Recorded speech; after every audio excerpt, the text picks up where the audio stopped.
Janelle has been a student of mine in the past and now a colleague, and I'm absolutely delighted to see the work that she's done and how much this program is just mushroomed. So all of you have students who are playing here tonight?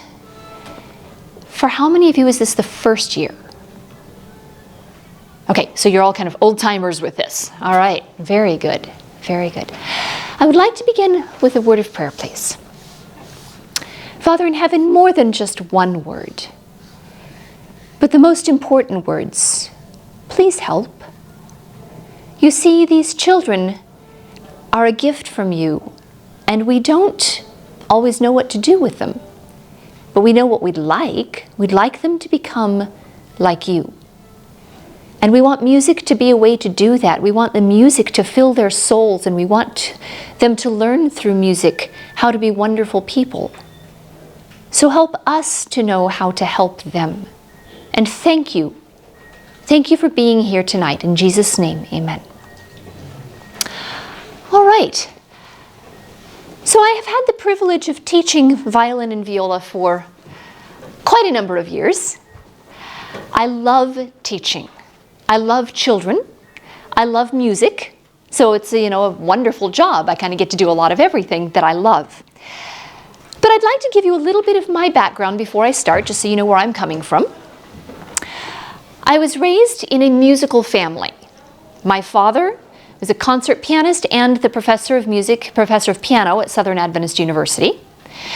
And he and his siblings, as they were kids, all grew up playing music together. That meant that their parents had to be kind of involved in keeping music going together. And so this has gone several generations.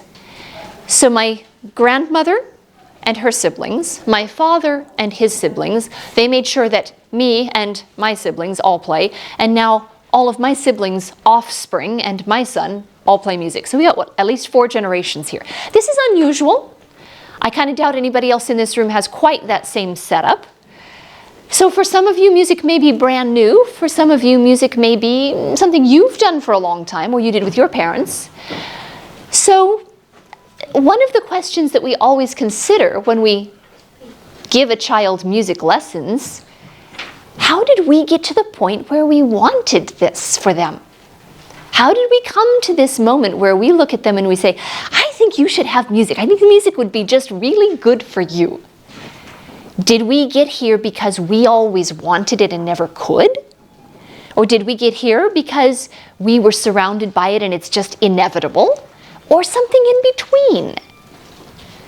So I'm not going to ask you to tell me the answers, but I'd like you to ponder for a moment. How did you get here? What is the process through history, through your heritage, that landed you in this room tonight? And I have the privilege of sharing this with you. So when Janelle asked me to come down, she said, I want you to speak some good words to the parents. That's not a tall order unless she had specific good words in mind that she didn't tell me about. So I did a little fishing around, a little looking, and was actually slapped in the face with one of the quotes on this sheet. And I thought, these are good words. Did you get a sheet? Okay, so everybody's got one. These are 4 quotes each by 3 of my favorite authors. And they don't necessarily specifically relate to music, although some do. But I'd like to start, well, first of all, by introducing you to the authors. Can everyone hear me all right, by the way? We're good with that? All right. The first 4 quotes are by a man named Fred Rogers. Did any of you ever watch Mr. Rogers' Neighborhood?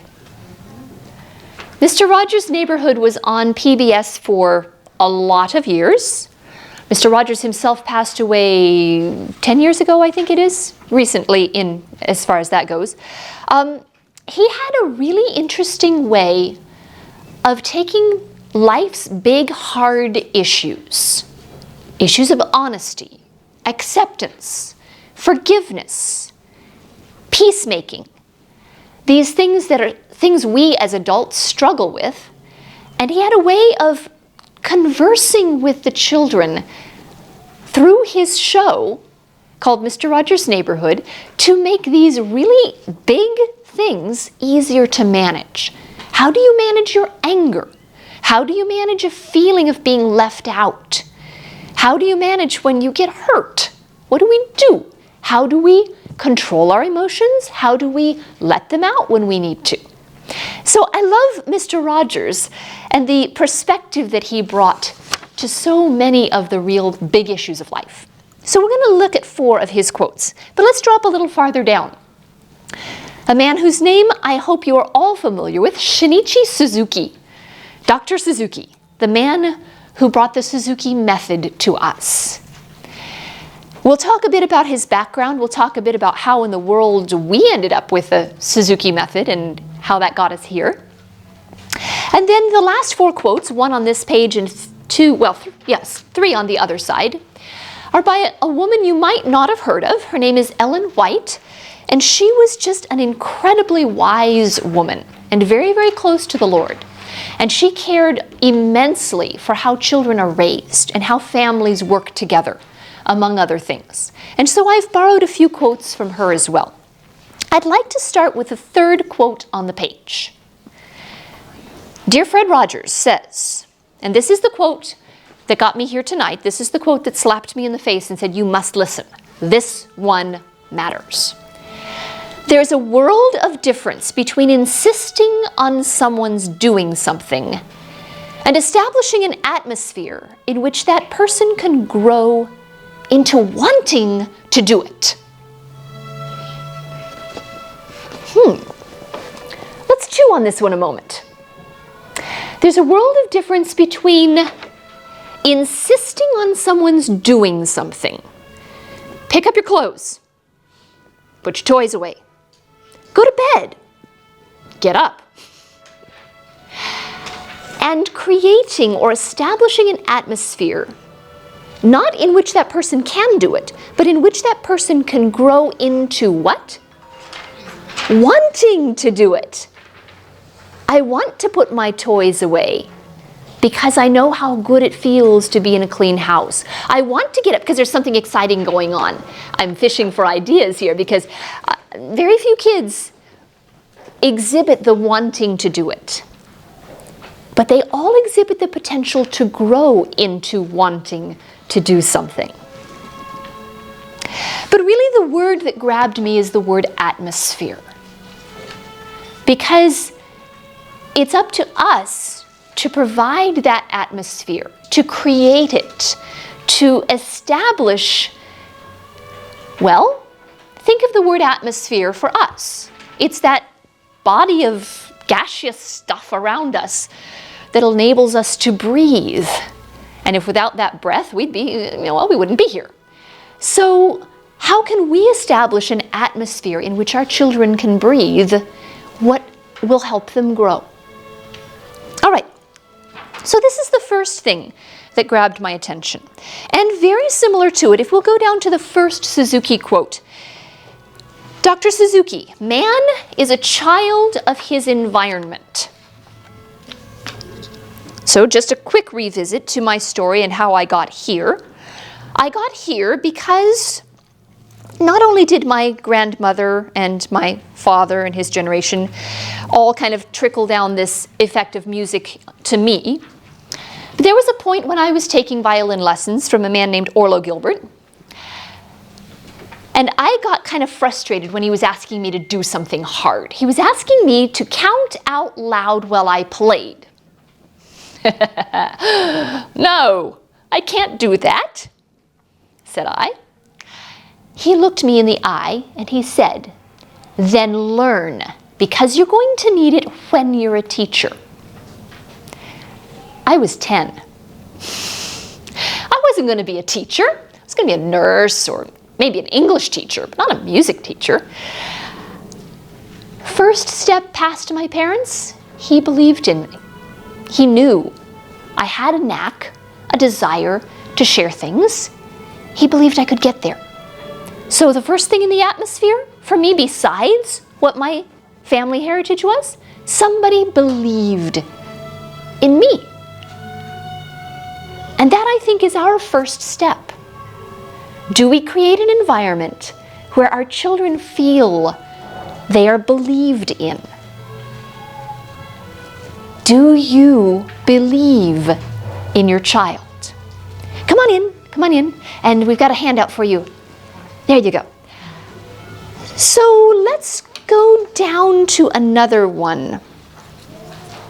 See if I can figure out where it is. Number 3 for us is the 4th Suzuki quote.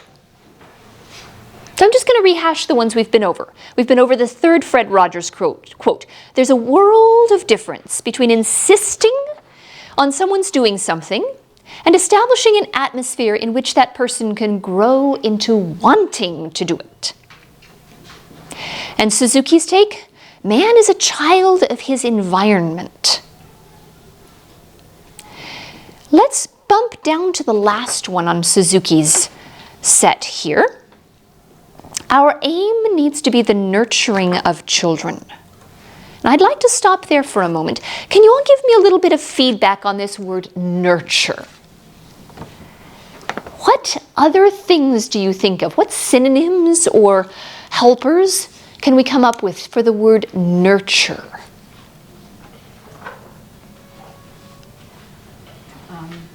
Educate, direct, cultivate, guidance. Good. Yes. And all of these are kind of fostering somebody a certain direction. Good. Good, good. Any others? Educate, cultivate, guide. Emotional support. Emotional support's really, really big. I heard one. Care. Care, and that goes right along with the emotional. Yes. Our aim needs to be the nurturing of children. The moment we convince ourselves education is what we're after, and I think he's pulling education as it's by itself, okay? Education is what we're after. We warp a child's development. Ooh, this one can be a little bit heavy here. We want to educate our children. We need to educate our children. It's our job to educate our children. Okay, I think we're all good with that. I agree. I kind of get the feeling that the slant he's taking is if the education as its own thing comes before the child, then it's no longer serving the child, right? The moment we convince ourselves that education is what we're after, we warp a child's development. First, foster the heart. First, foster the heart, then help the child acquire ability. This is indeed nature's proper way. Now, I love what I hear going on down the road here, because I'm hearing a lot of developing and acquiring ability going on. But I don't think you would be here, certainly not with the smiles on your faces that I think are behind these masks, if you didn't know their hearts were being fostered here too, right? We come here and we get loved. And by being loved, the ability comes too. All right. So who is this Dr. Suzuki? Little bit of a background on Dr. Suzuki. Dr. Suzuki was born just before the turn of the last century, so end of the 1800s. I think it was 1899, so way down there near the end. And he was born in Japan to a father who ran a violin factory. Now, generally in the string world, you want a violin that's handmade, if at all possible, because there's so many little elements that can go into the shaping of the belly and the shaping of the back and the kind of varnish and all that sort of stuff. But a handmade instrument is an investment. It's an investment for the maker in the time he puts into it. It's an investment for the purchaser because he's got to pay for all that time. And so a handmade instrument is not always a reasonable expectation. And so Dr. Suzuki's father ran an entire factory where they would cut the portions that you need, the belly and the back and the ribs and the scroll and the neck and all those things, put them together, varnish them up, tune them up, send them out to be used. So he grew up in a situation where music was already part of his life on a financial footing. He also had a couple of older brothers. They all, with their father, were fine amateur musicians. But Shinichi showed a little bit extra promise and an extra desire to play on a really skilled level. And so he ended up going to Germany to study violin. Now, if you think of pre-World War II, at least, this was, I think, between the world wars that he ended up moving to Germany. Think about Japan and Germany. These were not the best friends at this point. So this was a fairly sizable leap of faith to take off and go to Europe to study, but Europe is the place where they know classical music, and so he did this. And I think one really interesting tidbit is that when he arrived in Germany, not knowing anybody, not really speaking the language, one of the first people to befriend him was Albert Einstein, the scientist, who was himself an amateur violinist and a good one. And you can look up Einstein's quotes. There are many of them about how much music filled his soul and kind of gave him direction in the work that he did. So here we have Albert Einstein, the great physicist, and this puny little kid who's just come over here from Japan, who doesn't speak the language, who knows nothing about what is going on in the culture, but he knows violin, at least some, and wants to know it better. And so he got set up with a teacher, spent his number of years in Germany, and the very best thing he got in Germany was a wife. He got good training, don't get me wrong, but he found a woman named Waltraud, and she and he decided they couldn't live without each other. And so she married him, and they went back to Japan. And here actually begins most of our story. Because he didn't choose poorly. He chose a very bright wife. But he noticed when he got back to Japan, she was struggling to learn to speak Japanese. I would too. She's probably brighter than I, and she couldn't get the mouth to do the right things, and she couldn't get the order of the words in the right order for this particular language. And Japanese uses a lot of pitch inflection that German does not. And so she was struggling to pick up this literally foreign language. And as they were kind of working through this newlywed period with new marriage and new country, Shinichi noticed that around them were these little tiny children who were speaking Japanese fluently. And at one point the question passed through his mind, are they smarter than she is? They're doing something she can't do. Well, he knew that wasn't true. They weren't smarter, but it set him to this task of figuring out how did these kids acquire the ability to speak this incredibly difficult language when she, who was very bright and had gotten all sorts of degrees in Germany and was very willing and put lots of time in, she was struggling with this. What's the process? So help me out. Let's imagine that I'm going to go to Japan, which I don't at this point have plans to. I'd love to, but I'm going to go there and I need to learn to speak Japanese. What do I need to learn this? You have to live in a community. I have to really speak. Like I'm speaking for myself Mm-hmm. Because I moved here, I didn't speak English. So watch a lot of TV shows. Yes. So by watching a lot of TV shows, children's books, you began to create an atmosphere or an environment of English, right? Ah, I think that's one of the biggest ones right there. What else would I need? Well, you probably want to hold on to an interpreter, or if you had an interpreter for a while, like a translator, Mm-hmm. something that you, in practicing Yeah. a few hours in the day or a few minutes in the day at your house, speaking So- one. For instance, our house, my husband is Cuban, so Okay. he's Spanish, and so we spend like 15 minutes every day, with nothing but Spanish, and English, to kind of give it a balance and keep my daughter influenced with her culture. So. Good. So we need some time with it, and we also need someone to kind of help us get in it right. Okay, so that's the taking the class too, right? Someone to show us the ropes, someone to tell me that if I say ma and ma, one is horse and one is mother, and I probably oughtn't mix those up, right? Okay, so I need someone to set me straight. I need an atmosphere. I need time. Do I need to actually try it? Practice, maybe. I need to actually, yes. I can't just listen in the class. I can't just put on a TV show and sit there and do nothing. I have to try it. All right. So these are some of the things that Shinichi came up with. But he also looked at the process by which we teach not adults, but children to speak. So, how many of you, when your child first came home from the hospital, handed them a book and said, "Would you please read me the first 3 sentences?" Or expected them to say, "Mother, may I have a glass of water, please?" With or without the accent. We don't expect full sentences early on. Do we even expect full words at the beginning?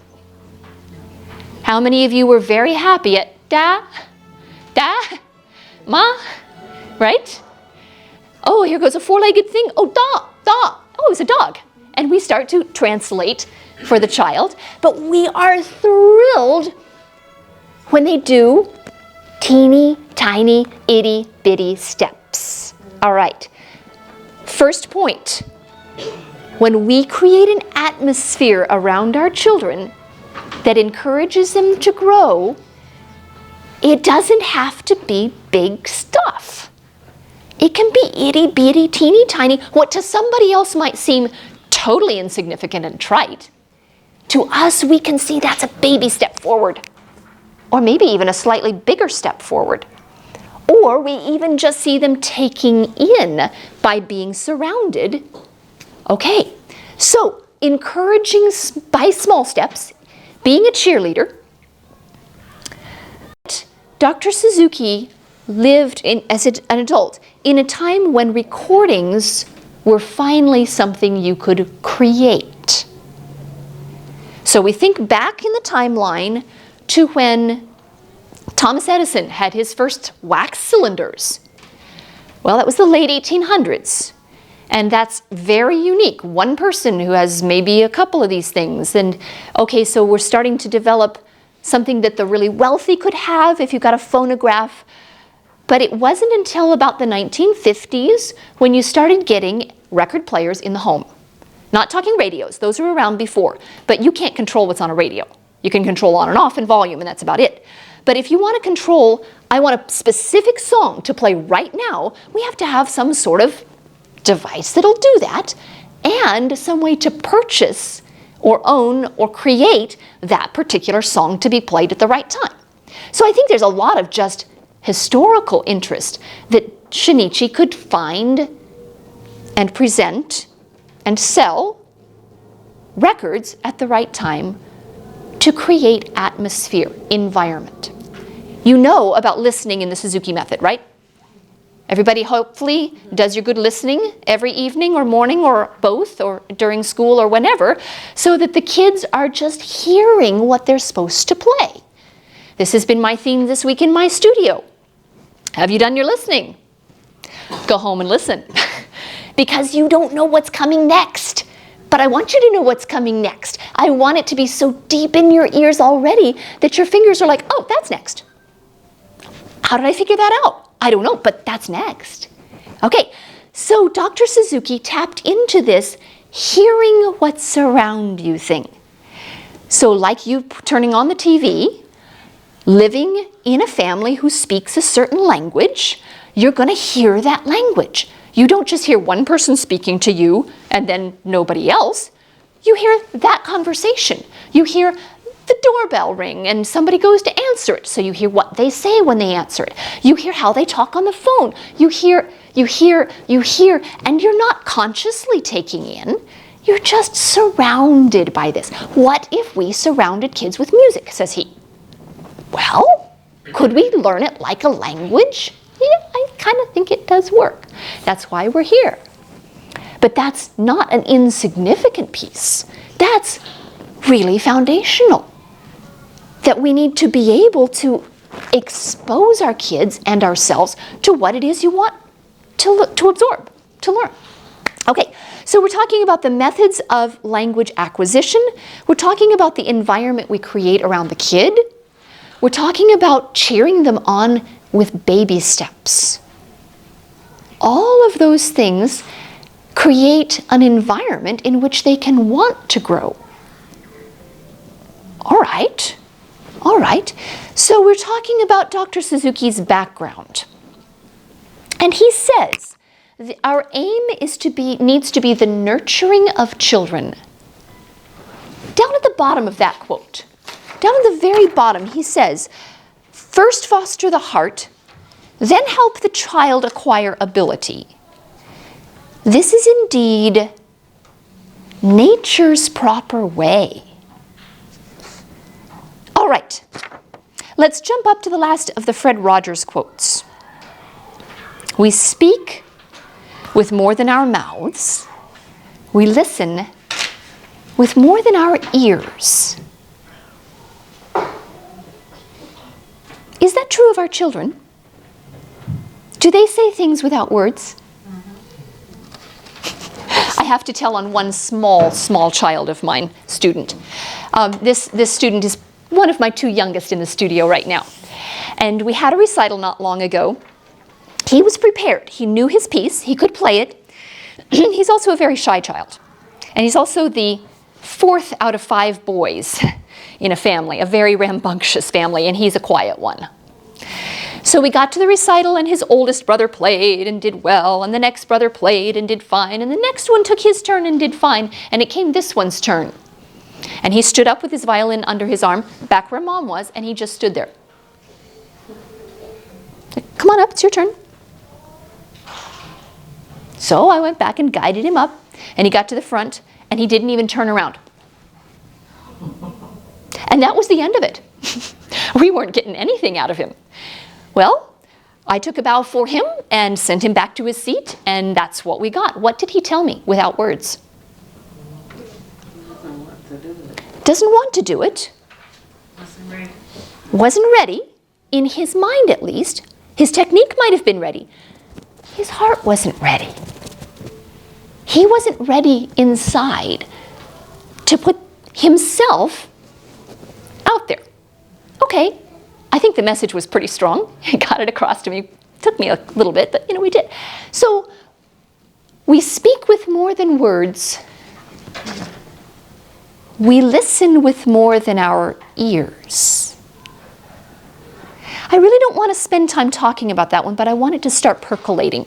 I want it to start processing in your mind, because that also has to do with this environment. And then I'd like to drop down to the second Suzuki quote. You see, Dr. Suzuki also grew up in a time when if you wanted to take an instrument, if you wanted to study to learn to play an instrument, especially one as complicated as the violin, you had to wait until you were 12, because, you didn't have the dexterity before then, or the mental capacity to understand all of this intricacy of theory and history. And so you had to wait until you were 12 at least. And then when you played, when you had your first few lessons, the teachers would rather rate you by your initial ability here. And if you made quick progress, they would say, oh, you have talent, I'll work with you. And if you made slow progress, it wouldn't be long before they just wrote you off as no talent, no ability. Go do something else. I don't know if I can get through this without breaking down. I did the same talk to other parents last night, and I didn't make it through. Because it has occurred to me to wonder lately, if I had been in that situation as a child, would I have passed muster? Would I have played, shown enough progress, moved forward fast enough that they would have labeled me talented and I would have been able to continue and now be a violin teacher? Or would I have been too slow, too difficult, too distracted, too something else? And I would have been labeled as not good enough.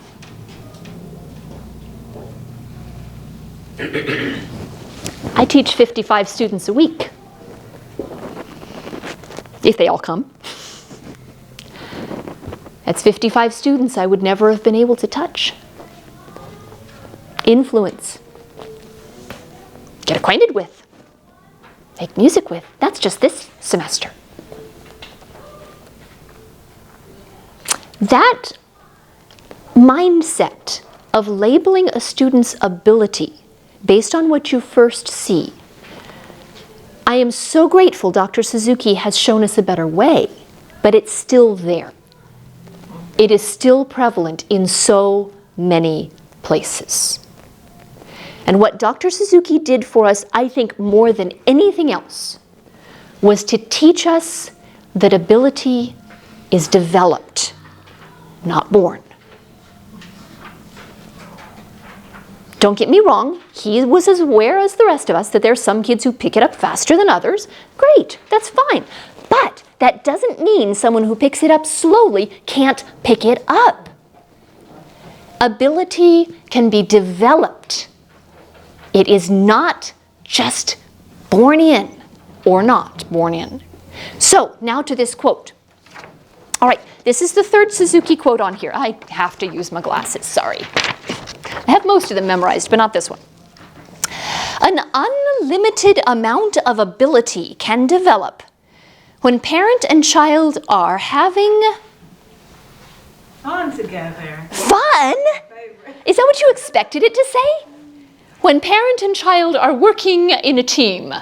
When parent and child are in agreement. When parent and child are in proper power balance. Is that kind of what you expected it to say? It's not what it says. When parent and child are having fun together. Oh, now isn't that a dream? Think back about this environment we're trying to build, right? This is not an environment of, I will tell you what you need to do, and you're going to grow into wanting to do what I tell you to do. This is an environment of, hey, we're in this bubble together. Let's have fun together. My husband, who is sitting back there kindly recording this for me, is a choir director and an orchestra director. And when he was running the choirs in the high schools where we used to live, he would use a set of acronyms for the classroom rules.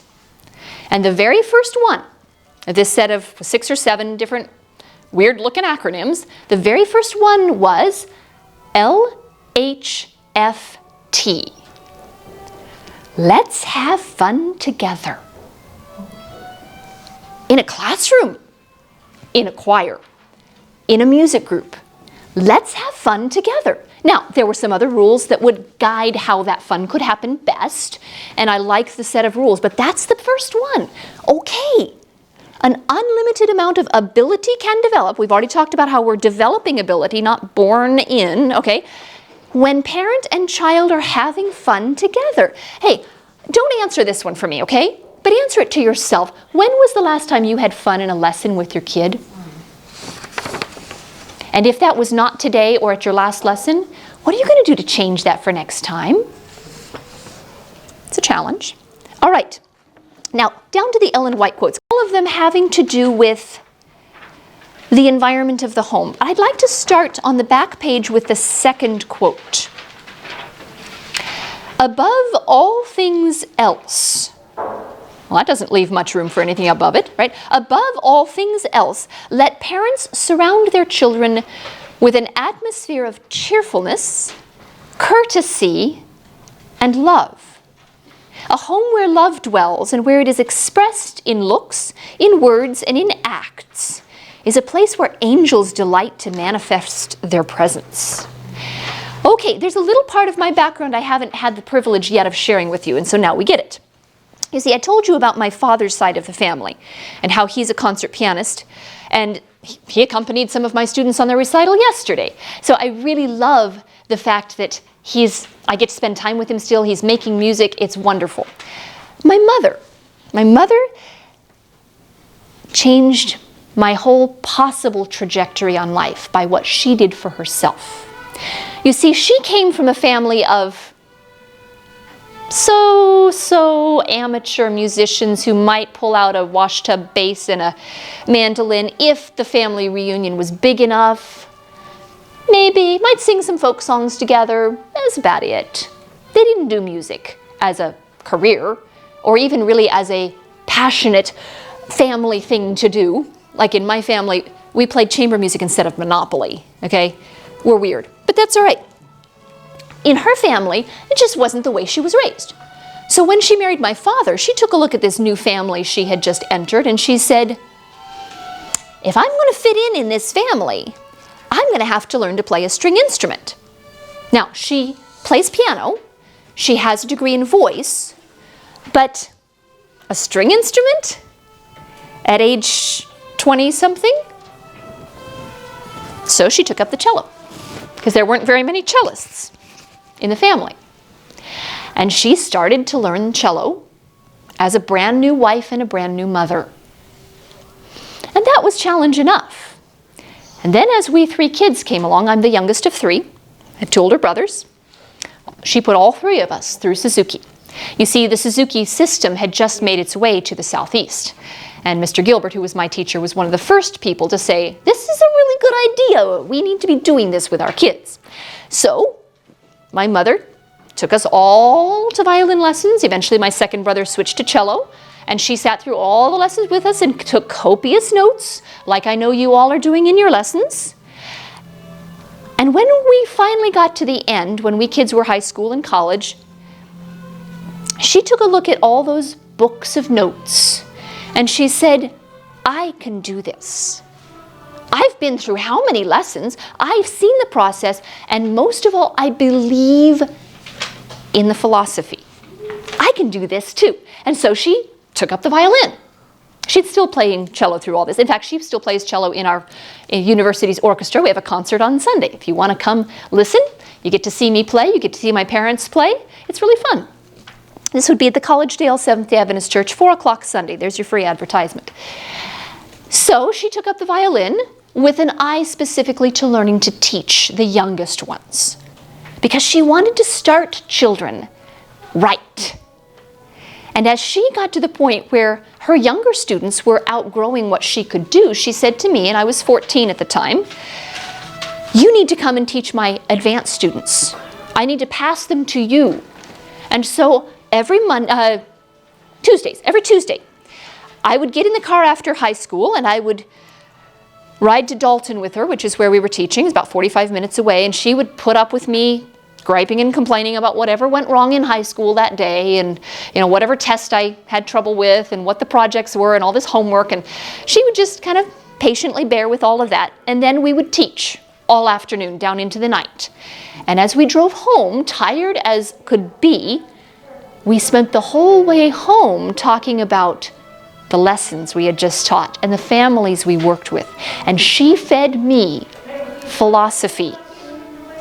I had no idea what she was doing. I had no idea the gift she was giving me in opening my eyes to the possibilities. I'd come in, I know this kid can't do this, and she said, can't yet, and it's up to you to get him there. Well, this family, yes, now let's figure out how we can work through this. And she opened my eyes to possibility, but more than that, she opened my eyes to how she had always treated us and every one of her students with respect. Every student is worthy of respect. Every child is worthy of respect as they are in your lesson, in your home, right now. And this is what she fed me on. And I can't ever thank her enough, because that is what changed my view of teaching. I'm no longer educating children. I get to spend time respecting children, listening to children, guiding children, caring for children, teaching, yes, with respect and love. So now we go to the top of the page. All right, top of the other page. Love and success, always in that order. It's that simple, and it's that difficult. Oh, wouldn't we like success first? Wouldn't we like success? Because you can pin it down. You know what success looks like, right? It's the kid who stands perfectly. It's the kid who has the best bow hold. It's the kid who doesn't ever rush through his piece. It's the kid whose notes are in tune. It's the kid who smiles at the appropriate times and bows at the appropriate times and says all the right things, right? That's success, right? We can quantify that, right? Yes, only if we're looking at the externals. And that's why Mr. Rogers was quick to say the love needs to come first, because that's the internal. The love comes first and then the success, always in that order. It's that simple. It's that difficult. But let's go to the top one. I don't think anyone can grow unless he's loved exactly as he is now, appreciated for what he is, rather than what he will be. I spoke to a mother who was in our meeting last night, and she and her children had lessons today. She spoke to me after the meeting last night, and again after lessons today, about that quote. And she told me some pretty sad stuff about her background and how she wanted over and over to be loved as she was at that moment. And the parent, never mind which kind, the parent never said you will never be loved, but they gave this distinct impression that you can be loved when? When you do this right, when you get home on time, when you've done your chores, or if. Oh, that's a painful word when love is concerned. You can be loved if. All of a sudden you're earning love? That ain't love, folks. That's not love. That's something else. So, I don't believe, he says, how does he start this? I don't think anyone can grow unless he's loved exactly as he is now. No attachments, just exactly as you are right now. She's struggling to love her children that way because she was not loved that way. So when we create this atmosphere for our children, we're creating it for our grandchildren, folks, and their children. I am who I am because of my grandmother and my great-grandfather, and farther back, people I didn't ever get to know. But they, all the way down the line, exhibited unconditional love and respect. I'm the great recipient of this. Had I been in her family, I'd be a really different person, and I'd be a very different teacher. I'm incredibly grateful, so now I have a great gift, so it's a great responsibility to share it. All right, let's go down to the bottom of the first page. Was it that one? No, top of the second page. Okay, now this is the point at which I said yesterday to the other parents, and I'm going to say it to you although I can't see your toes. Would you please tuck your feet securely under your pew here, okay? Because I'm going to go around tromping on some toes right now. And father, mother, or any member of the household. Ouch. Okay, I'm already guilty as charged. I have one son who has thankfully made it all the way to college. He's doing great. I look back on my raising of him. I hope he doesn't remember these, but I remember impatient words. And I remember them with sorrow. Okay. Neither infants, children, or youth. So is there any point, any age at which it's okay to go ahead and start being impatient with our kids? Yeah, it covers all of it, doesn't it? Okay, yeah. It doesn't say teens, but I think youth covers that, so we'll go on. Right. For they receive impressions very early in life, and what parents make them today, they will be tomorrow and the next day and the next. The first lessons impressed upon the child are seldom forgotten. Well, what can a parent make a child be? Besides, behave, but we're not going to go there right now. Can a parent make a child be precious? Can a parent make a child be valuable? Be special? Be adored? Be validated? Because what you make them today, they will be tomorrow. So think carefully what you want them to be, because you get to do that.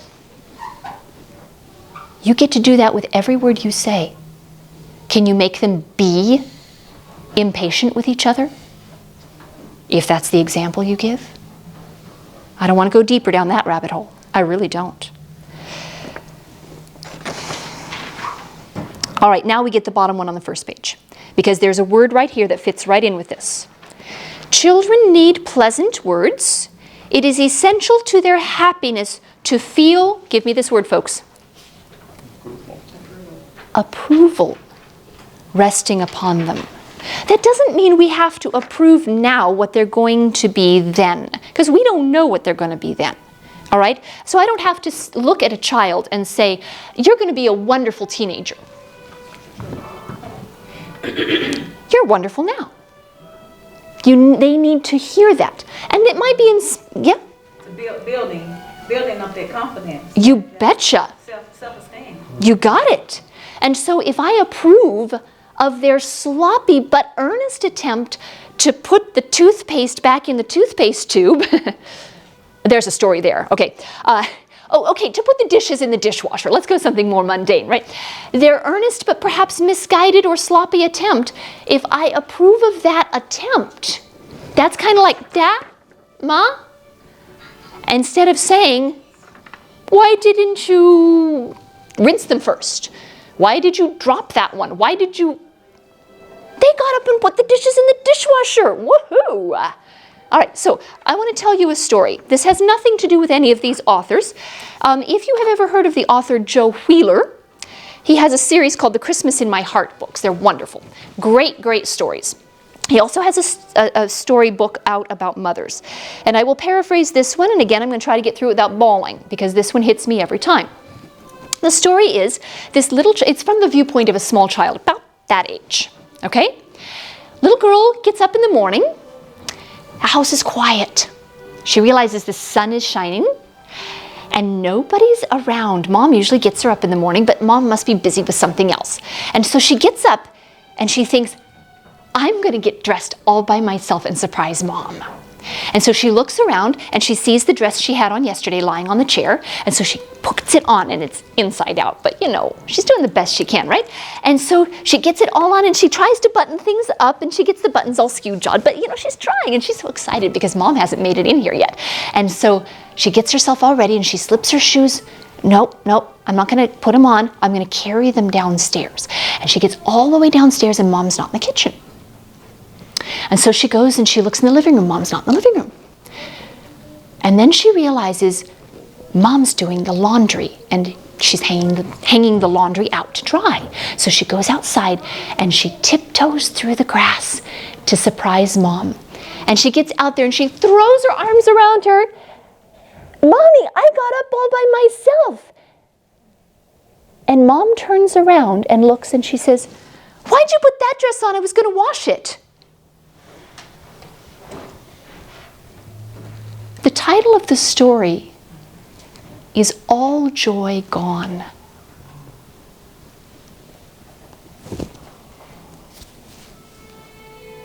Now, I chose the inflection. Maybe Mom said, oh, why did you put that dress on? I was going to wash it. Doesn't matter, does it? She wanted approval. She needed approval. This quote even says how much children need. It is essential to their happiness, to their joy, to feel approval resting upon them. Strive to overcome harshness of expression and cultivate soft tones. Let's go up to another one. Yes, please read the rest of this, but I'm sensing that, children are getting out of groups here and I need to keep moving. Dr. Suzuki, where love is deep, much can be accomplished. Yeah? Yeah. So we've talked so far about the need to establish an atmosphere where they can grow into wanting. We've talked about man being a child of his environment. We've talked about ability being able to be developed when we're having fun together. Somebody on the Zoom meeting last night said, can you give me an example of practice being fun? I could hear the concern in this tone of voice on the internet, right? Okay, yeah, I can give you an example of practice being fun. This is only one example out of I don't know how many.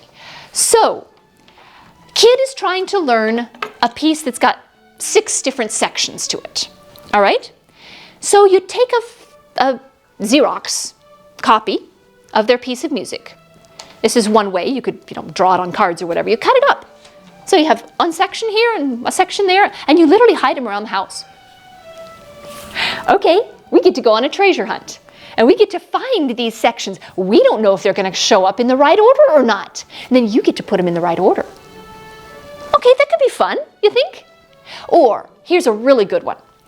If you're willing, okay, this takes a little humility on the part of the parent here, especially if you've never played a violin, or if you do play violin, you get to pretend you can't, okay?